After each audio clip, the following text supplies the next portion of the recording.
Hey, this is Sydney A, and I am excited to welcome you to another episode of Necro-Fiends of the Frozen Dead, where we are celebrating 25 years of Johnny Necro and the Frozen Dead.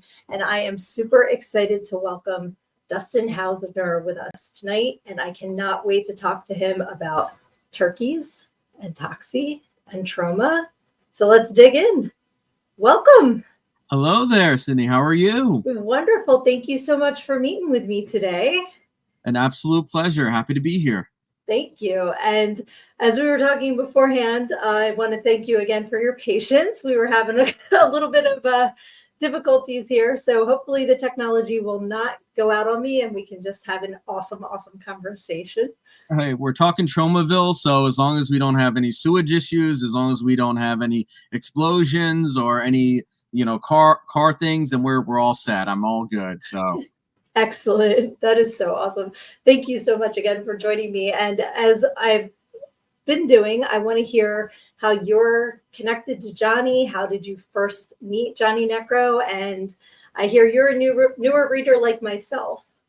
Yeah, so I mean, Johnny, we had first known about each other, I would say, a little while ago. It was one of those classic, like, hey, you're mutual friends with such and such, this would be a great person you should be friends with. So I saw him, and anyone who's ever seen even just a picture of Johnny, he has a great style all his own. He's got the amazing vests, he's got, all the patches, he's got that kind of classic style that has that like punk rock cross between like the 50s going on to the 70s. Like, he just has such a wonderful style to him that, just seeing him, it's like, okay, I definitely want to get to know this person.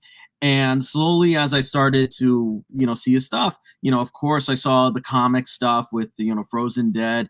And what I loved about it is it felt like it was such a reflection, even though I hadn't really gotten to know him yet, but such a reflection of him and his style. Because if you read the comics, it has like this very punk rock feel to it, like of how it's drawn, how it's written, obviously the language to it. So I liked him from afar for a while, and then not too long ago, he reached out to me, which was very sweet of him, and we started to compare notes about, our love for trauma, our love for comics, and, the more I got to deep dive into the issues, I was very impressed, not just with the humor, of course, but the depth of the characters. I mean, just reading, like, the origin story of Johnny Necro, I don't want to spoil it because I highlight anyone who hasn't read it, go read it.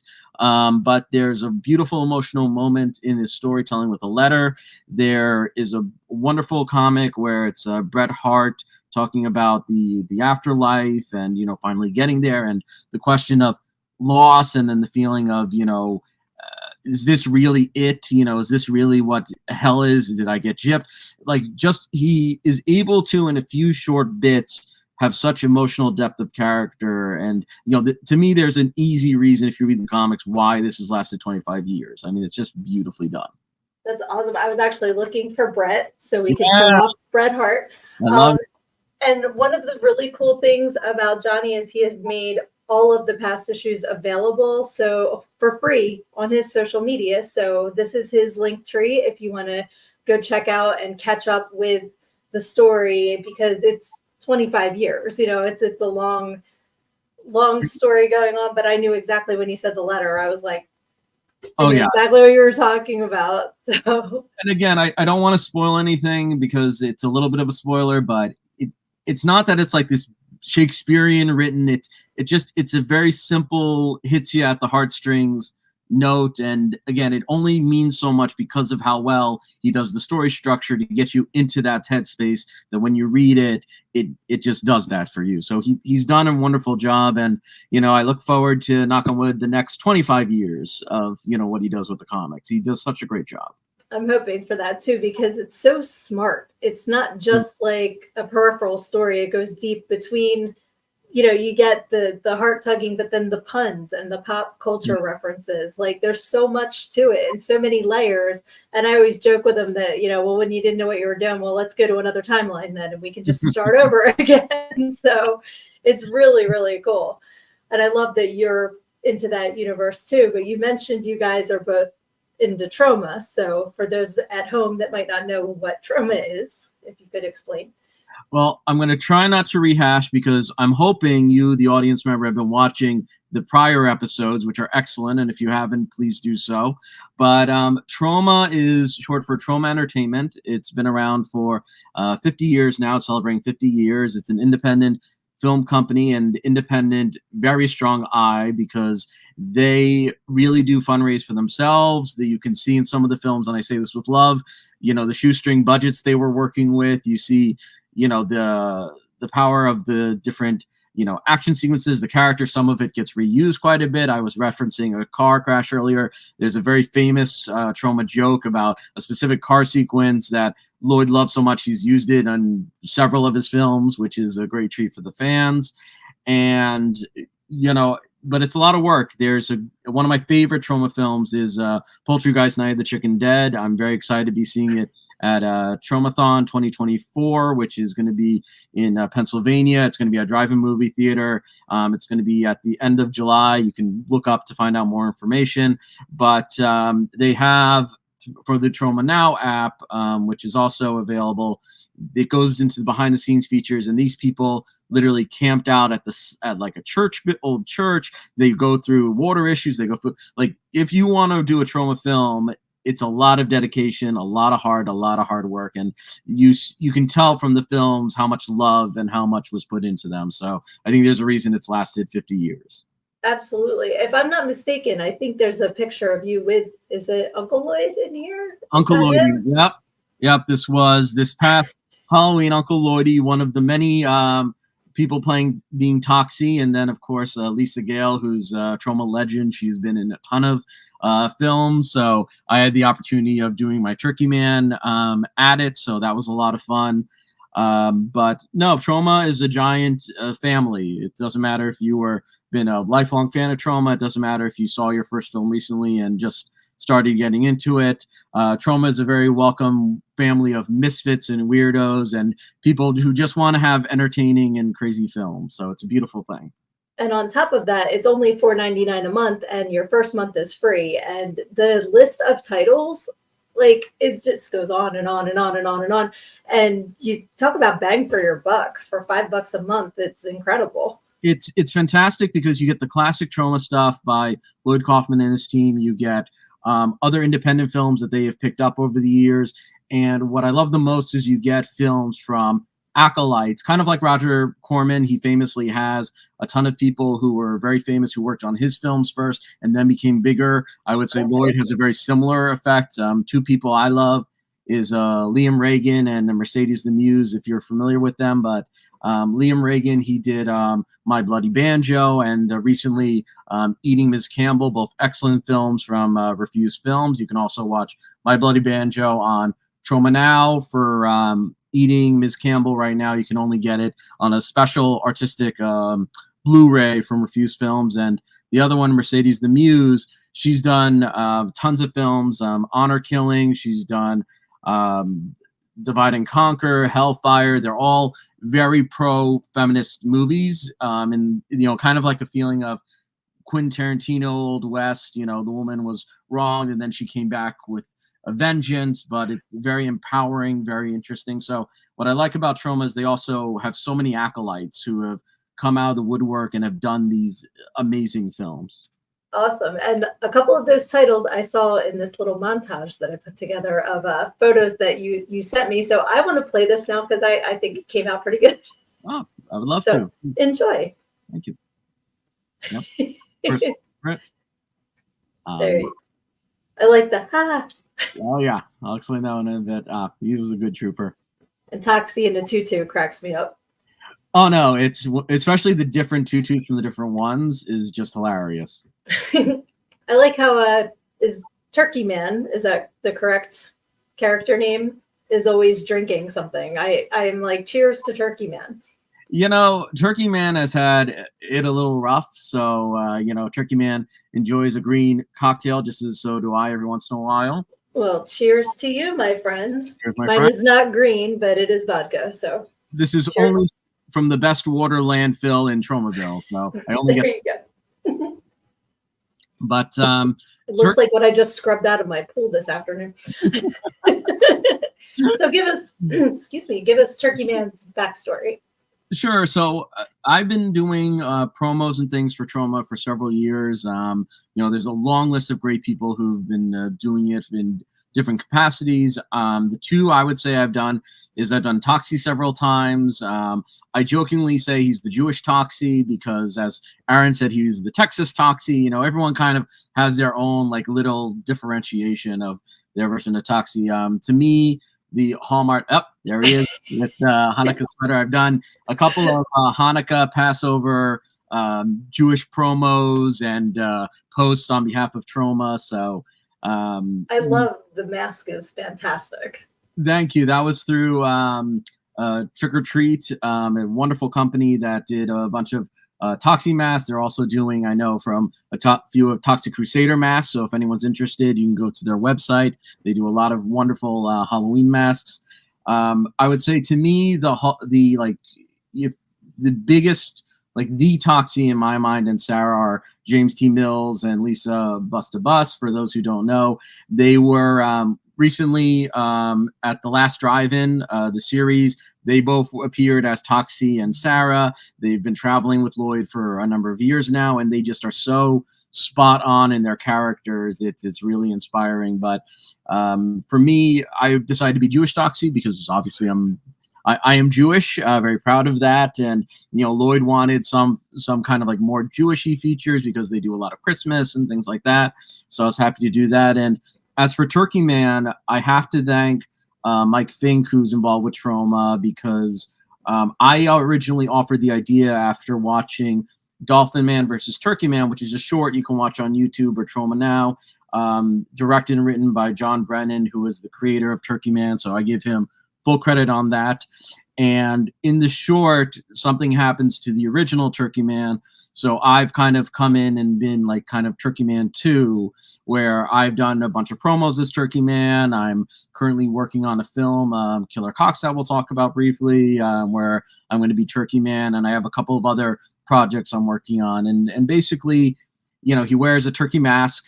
Depending on which version you see, he's speaking Turkish, he's gobbling, he has a British accent, he's got like this superhero accent. We kind of have, it's kind of been an ongoing joke that Turkeyman has different sounds depending on where he is, which I love about it. But it's a fun minor character that I get to do and get to play. I think there's something special when you get to do certain characters that not everyone knows, but then when you have someone who's a genuine fan, it makes the world better. It's just a wonderful thing. That is awesome. And I definitely want to say everyone needs to follow you on X, which I still call Twitter because I'm old, at Turkeyman II. That's two I's, I. So Yep. Make sure to follow you on there to see everything that's going on. I don't know if Turkeyman II types in Gobble or, if you're, are they still tweets? What are... Yeah, I miss it being Twitter, and I think Turkeyman would have loved it if it was Twitter versus X. But Yeah. he does a gobble for each tweet he still does, and it's something I started as kind of an experiment to see, like, Turkeyman to me is more than two-dimensional character, and I wanted to kind of have him out there. He follows people and says very positive, like, hope you have a good day, or I hope things are going well. He'll also like promote films that he enjoys. Some of the photos you showed are different films that Turkeyman loves. He is very, of course, pro animal rights. He's, a vegetarian, vegan, of course. And you would be surprised how many, one of the things I like about Trauma films is a lot of them have social messages, and you'll find a lot of consistency in, animal rights or, no to animal cruelty or the fast food industry. So that's something that gravitated to me. And, Turkeyman definitely loves that aspect of Trauma, though he has a deep-seated hatred for Dolphin Man, who's his mortal enemy. And of course, a cowboy who looks awfully a lot like Lloyd Kaufman. But I would recommend watching the short Dolphin Man versus Turkeyman, again, by John Brennan. You can find it on YouTube easily or watch on Trauma Now to learn more details. So before we go into anything else, though, I've been dying to ask. Behind you is a beautiful poster. Oh, it's everything I need to know. I learned in Go-Go, and I know you've mentioned snippets of it in other interviews, but tell me more about this book, because it just, the title is so catching. I really want to know more about it. Can you Let me show you the back of it upside down, because that's the kind of day that I've had.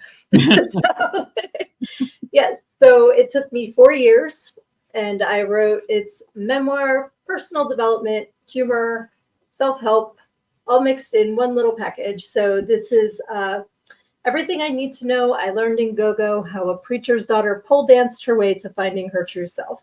Love it. So a lot of the stories I tell are from what I learned in both growing up in the church and then working in gentlemen's clubs for 13 years. And it's interesting how, much like the musical Wicked, sometimes the good place, bad things can happen in, and the bad place, good things can happen in. So I really got into personal development about 10 years ago, and a lot of it can be so I wanted it to be, how can I enjoy my life more and learn about it in a fun way? So those stories are kind of like, when this happened, I learned this. I mean, it sounds really fascinating. I'm not going to lie, when you were saying the beginning of the description with the church and then becoming Go-Go, my immediate thought was, oh, that would have been a very interesting Footloose sequel. Yeah, oh my God, everybody called me Ariel in college, and I had never seen the movie. And I'm like, why are you calling me that? No, but I'm curious. Again, I don't want you to spoil the book, because I hope people will reach out for themselves, because I think it sounds really interesting. Thank you. But I'm curious, what would be one or two kind of snippets of wisdom that you would share? I'm very curious, because it sounds like a very interesting life, and I would have to read it to know more details. But you say you get like bits of wisdom through the experience, so I'd love to hear one or two nuggets you could share. Absolutely. So I go through the whole audition process for the first time, where, not to spoil anything, but the reason that I got hired at the first place was nothing to do with my dance ability, but you'll have to read what happened, because only me, man. So, but a lot of that goes into, we don't grow unless we make ourselves uncomfortable. If we're staying in our comfort zones and we never take a risk, then we're not going to ever move forward. And, some people are happy there. Some people are happy to not ever be really sad, but then you're not ever really happy. You're just kind of a human being instead of a human evolving. Yeah. So I tell some stories that made me very uncomfortable, and how they helped me along the way to grow and reach some of my goals. So. Well, I don't think it's much of a spoiler to say that there's a happy ending quite clearly. So I did not do that. No, that's not what you mean. No. There, in my life, yes. I meant you today are alive and well. Thank you very much. Oh my God. How dare you? Just because this is so, Oh my God. I'm so glad you gave me an opportunity to say something like that, because I never know how anybody else's comfort level is. And I'm a certified smartass. I'm all for that sort of humor. I mean, trauma fan again. Yeah. Very much for that humor, but no, me as human me, I'm actually pretty, nice with that sort of stuff. That's a very different conversation and a very different channel. So gotcha. Yes. Well, that's why it's funny, because as much as I hung up the heels 16 years ago now as a job, I still like to do it as a workout. So I was going to a place where I used to work. I called up my old manager and I was like, hey, it's Sid from the 90s, because it's been that long. And and I was like, can I come in and work out once a week before the bar opens? And he was like, yeah. And I showed up. He's like, well, I can see you've been drinking the vampire juice, which cracks me up. So once a week, it was me and the cleaning lady. I'd bring in my iPod and I'd plug it in and dance. And then for Mother's Day, my husband got me this. So this is now my pole cast room, because I do my podcast and my pole dancing. I will say I can imagine that sort of interview being very difficult. And I want to just know how long the film was. But no, I think even just a few years ago, there was a huge craze of, people exercising through pole dancing. And I know there's still classes, and I've seen people that still do it today, but it's kind of been nice to see it emerge and be taken in a more serious, more mainstream way in that way. Because I think, I'm sure there's been times where, based on that profession, there was negative thoughts or stereotypes or oh, she does this, therefore X, Y, and Z. So it's nice that there's been, I don't know if it's fully there, probably isn't, but there's at least some little bits that have gotten better in that sense, have gotten mainstream a bit. Yeah, and it really does. It works out your everything. Like you're done that, and it's like my toe is tired. Like everything is, it's a major workout, and it does. It energizes my battery too, because there's something about sexual energy, that makes you like, oh, when you're in the mood, you're definitely in a higher energetic space, and it helps me to enjoy my life. So, pushing 50, I'm happy I can still spin around a pole. So I was going to say the closest I think I have down here is I have a Toxie mop. I was going to say, I recognize that Toxie mop. I do have a Toxie mop. I don't think it works quite the same way, but that's, I think, the closest I have in the basement like that. So. Yeah, please don't try that. You will hurt yourself. No, the little one screaming, why? And I'll be like, just don't ask. Just don't ask. Yeah, exactly. But no, it's a lot of fun, and working in that environment, I definitely have some classic stories, and I was happy to share them in Everything I Need to Know I Learned in Go-Go. So where can I get it? That's what I was going to say, which you can get at learnedingogo.com. I actually have my own stuff here. Yeah, please. Oh, that's Learn in Go-Go.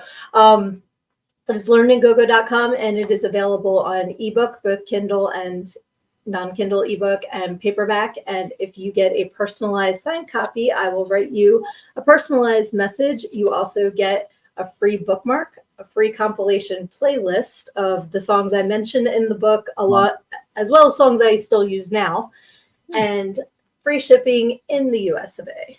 So don't continue watching this interview. Go now, go get the book, and then come back and watch the rest of this interview. That sounds like a really good deal, in all honesty. So I've had books that I've ordered where sometimes you'll get a sign, but not a bookmark plus a soundtrack plus like that. That's a good deal.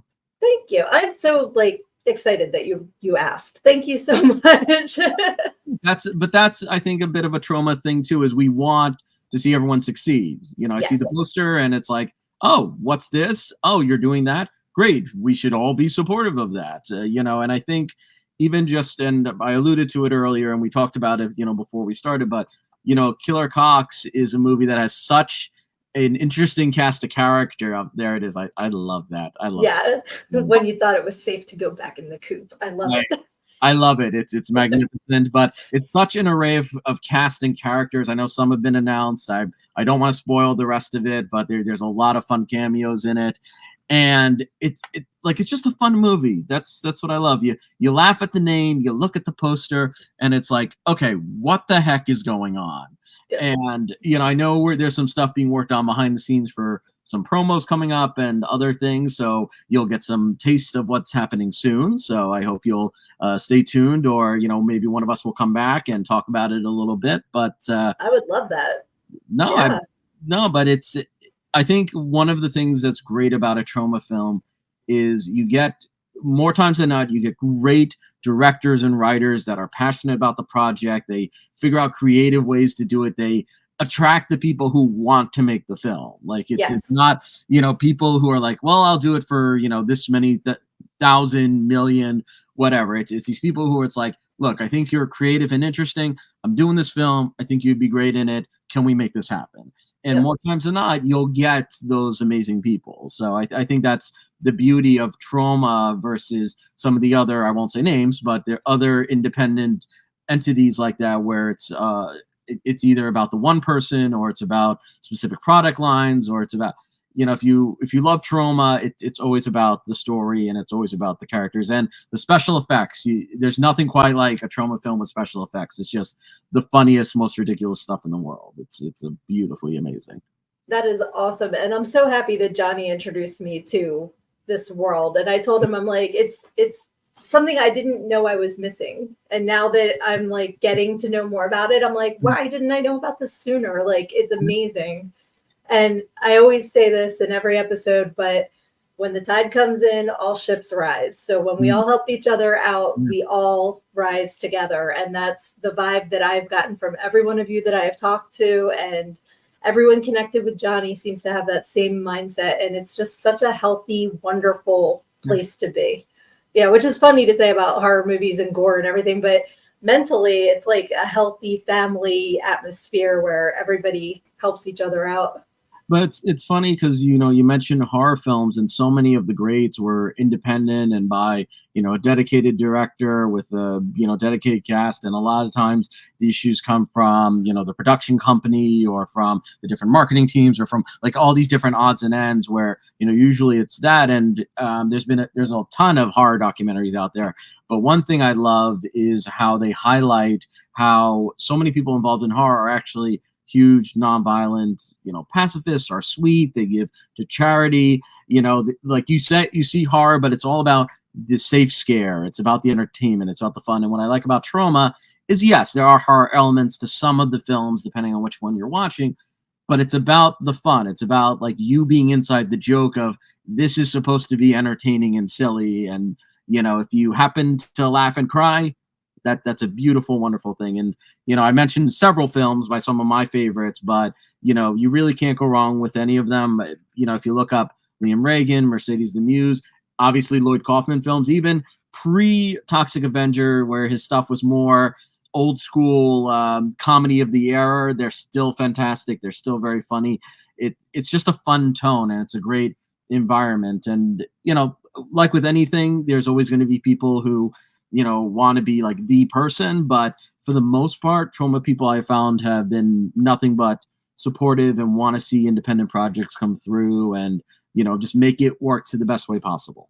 That is awesome. And I do have a Trauma ad with Turkeyman, so I want to play that because I have a question afterwards. We're talking about everyone involved, so let's roll this and then I'll ask you. Turkeyman here with your upcoming November premieres on Trauma Now. Join us for such gems as Fantastico's Disaster Piece Theater, The Den, and Swamp Woman, and many more. That's traumanow.com. Only $4.99 a month, and your first month is free. So that voice sounds familiar. Yes. So as I alluded to, depending on which thing you watch, the Turkeyman voice is slightly different. So that one was from one of your previous guests, Aaron Markham. He is a great guy. We got connected through a gentleman I mentioned earlier, Mike Fink, who's involved with Trauma Entertainment. And I threw the idea of doing like a Turkeyman thing around, Thanksgiving. And he, said, I know this guy, who does this, I think would do the perfect voice for it. We can make it almost like a suave, Turkeyman, like that. Like the continental Turkeyman. Very good. Yes, very much a continental type of Turkeyman. Champagne. You got to do one with that. So, and just when I heard the voice for the first time, I was like, yeah, I could see that. And, Aaron, very fortunately, he's, going to probably do more things with my voice. Sometimes I'll do my own. Sometimes if it's gobbles, then I'll try and go for more direct sources. I don't own any turkeys, but you would be surprised how many gobbles you can find from farm sanctuaries and places like that online. So it's not instead of Google, you go to gobble.com. I mean, look, I don't want to say that because just the way the internet works, I feel true. You might get something. You'll get a very different type of thing, alluding to our jokes earlier. Yeah, look at the waddle on that one. No, but that's kind of the cool thing. Is literally it's asking someone, hey, could you do this? You do this, and it's just marrying the pieces together. So I think it makes sense also for Turkeyman as a character because the Turkeyman in the short, he speaks Turkish. Yeah. And I would think that if he had a son, he would learn different languages like the Turkey language, the Gobble language. He would do what so many in real life immigrants do, which is they watch shows and they watch movies, and that's how they learn English. So I could easily see Turkeyman watching some old superhero shows, watching some old BBC stuff, and, just at different moments, trying to go with different accents. So to me, it makes perfect sense that Turkeyman would sound very differently in different situations. But, checking out Are You Being Served on PBS, and then he's got that British accent. I love it. Saying, look, with the way the world is going, NPR, next up, Turkeyman. I mean, he would love being on NPR. Like I bet he would. I mean, the sad part is no one would see it, but respect to NPR. So they do wonderful programming, to their credit. NPR does very, very good programming. They're, I think, in these crazy times, as close to the middle as possible with their reporting. It's a lot of wonderful, because we need more of that, but that is, I love that ad though. That's hilarious. Like, and he's got his swamp drink. Yep.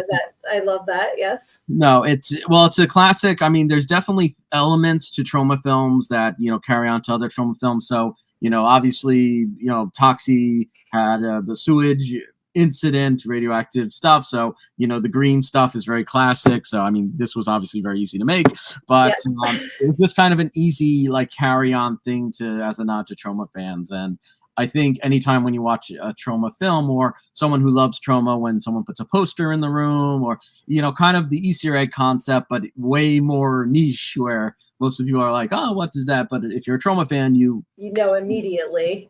Exactly right. And there's a lot of the trauma characters available in the Horror Adorables I've seen, which Johnny makes, which you go to his link tree. Yes, which we will go back to the comic for a second here, because that is the main. No, but what I like about the comics is, besides, again, the raunchiness and the attitude is right. It has. I just have to show it off again. I love it. No, but the book looks so good, and it's like so many cultural references, and it's not just a simple he's parodying it. There's always some sort of meaning or message. It's the punchline, but also kinds of stuff.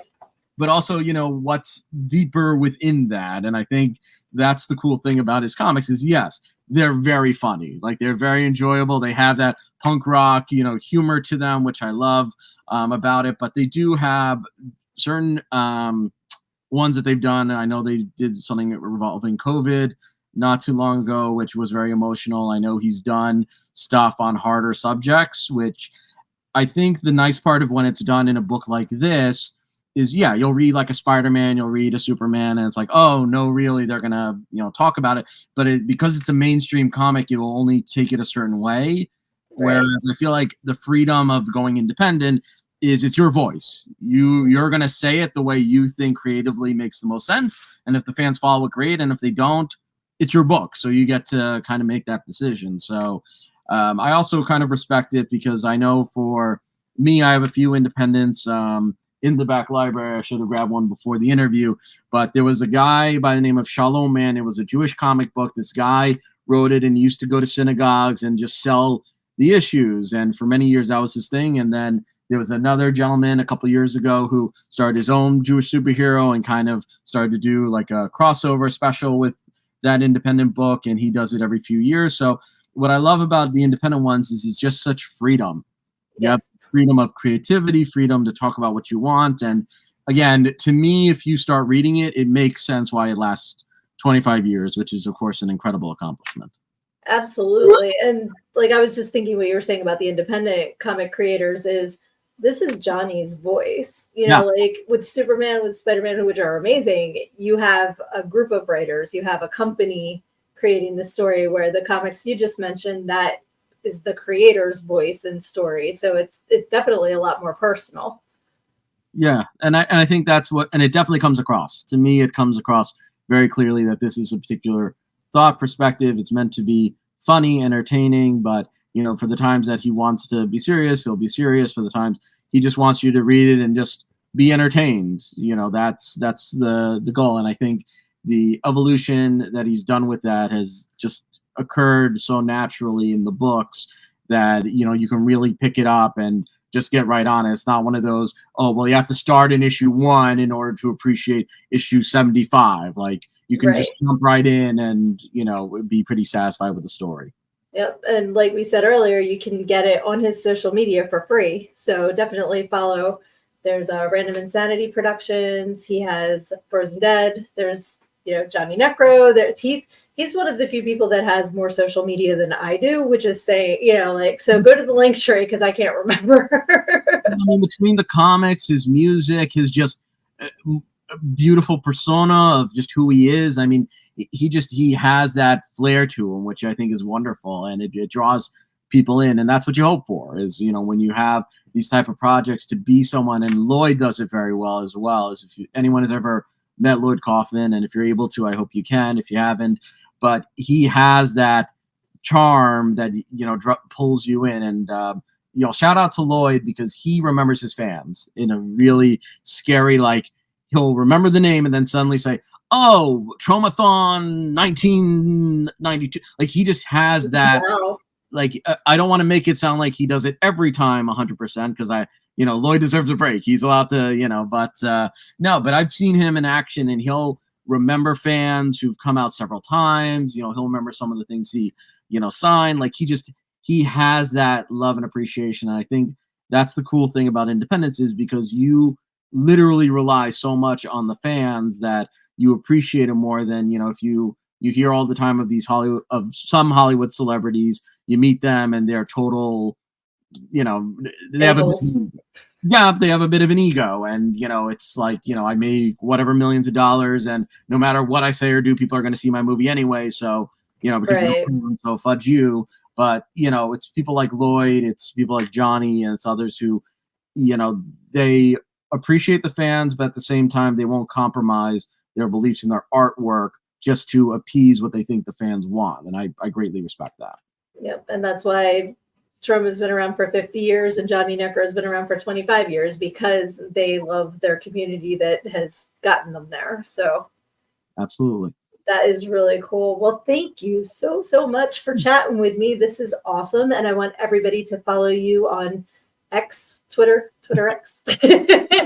Yeah, I started it as a bit of an experiment with Turkeyman. So if I get enough follows and likes and comments, I may branch off with Turkeyman to some of the other social medias. And if not, then it'll just be a fun, lonely thing that I do with the handful of people who do it. So, but this has been an absolute pleasure. I'm honored that I was, you know, asked to be part of this, and I can't wait to see your future episodes coming up. And look, I'm around, so I'd be happy to come back sometime. But you know, and please go and get her book. Do not forget. I was going to say, when you read my book, I can have you on my podcast, Learned and Go the podcast. Sounds like a deal. Yes, awesome. Well, thank you again so much, and I will be seeing you on social media. Have a wonderful evening, and thank you for taking the time to watch it.